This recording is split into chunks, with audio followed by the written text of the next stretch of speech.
Now, although barbers, hairdressers and beauty salons have been allowed to open since the 12th of April, there remain huge concerns over the gap between the revenues they can generate and their overheads. Our principle since the start of the pandemic has been that public health measures must be matched by fair economic measures. The Chancellor once promised that he would do whatever it takes. And Labour's position continues to be that these businesses must be supported so that they can recover and thrive after the pandemic. Now, furlough has helped so many, but we know employers still have to pay national insurance contributions, and beauty companies have been paying full rent during lockdown despite making little or no income. And they still have fixed costs of insurance and utility bills to pay while revenues are depressed. So if I could ask the Minister on furlough, why is it that the government won't delay the increased employer contribution to furlough, given that most of the 1.8 million people remaining on furlough are employed in sectors affected by the ongoing restrictions? On business rates relief, why won't the government learn lessons from the Labour-led Welsh Government, who have given the vast majority of businesses 100% business rate relief for the course of this financial year? And can the Minister tell us what assessment has been made of business rates costs for those in the hair and beauty industry? And on debt repayment, where is the government's flexible plan to help businesses pay back their loans in a sensible way when they are generating profit and back on their feet? There currently appears to be no credible strategy, Sir Roger, to ease the burden of debt affecting many businesses across the country, including in the beauty and wellbeing sector, who have racked up debts due to those long periods of closure.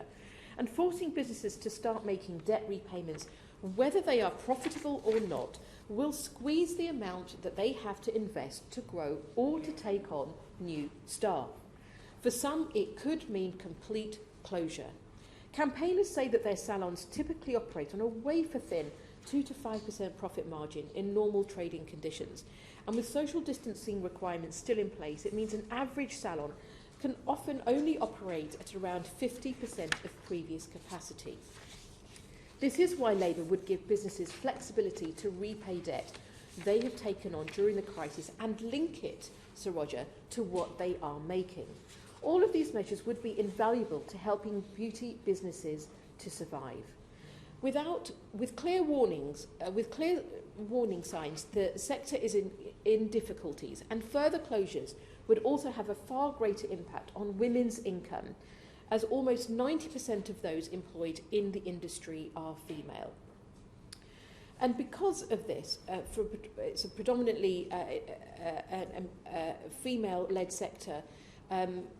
We know also that women have seen a worse economic hit through the year across all sectors.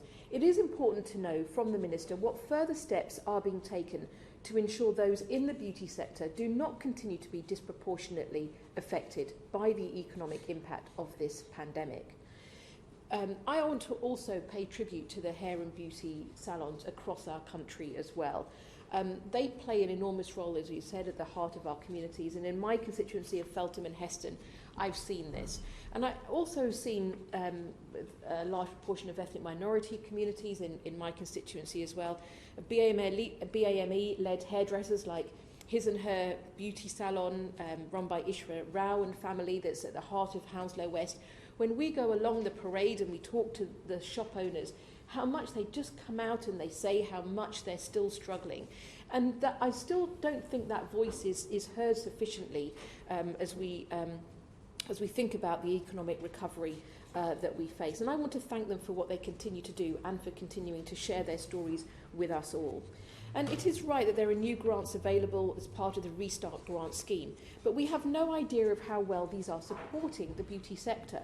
In answer to a parliamentary question, the Department released a breakdown of the Restart Grant funding allocations and payments. However, it does not hold a sector or sub-sector level data set.